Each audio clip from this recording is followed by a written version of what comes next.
The tech platforms right now are really doing a delicate dance in terms of, I think it's important for them to stay operational in Russia, as it's one of the few tools that Russian activists can use that is not controlled by state media. It's one of the few ways of trying to get information out to counter what is coming from the Russian government. And so they are trying to both stand up to the country, but also not go so far that Putin just pulls the plug totally on them being available.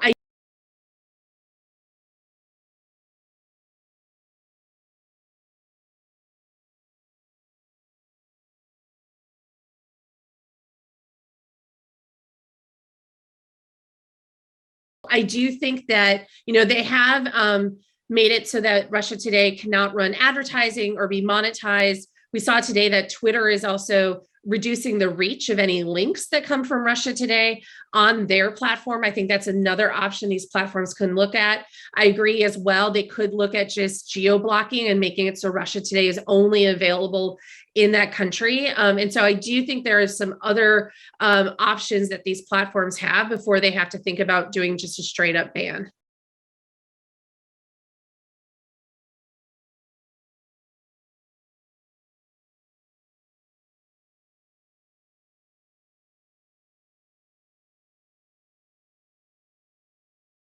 I think, too, the practice of the US government in the lead up to all of this to be very transparent about what Russia was planning, of calling out these actors, has helped the broader society understand that they're going to likely be getting mis and disinformation from Russia. So even if they are seeing it, I don't know how much of an impact it's actually having.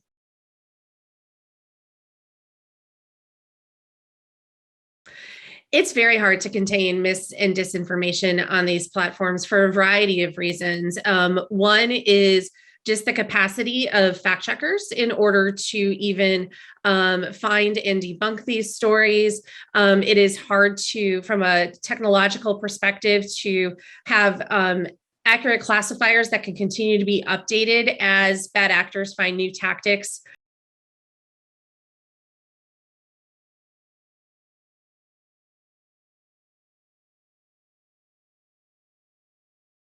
Well, I think it depends on the type of label in terms of the effectiveness. I do think that it's good for people to be able to see that something is state media.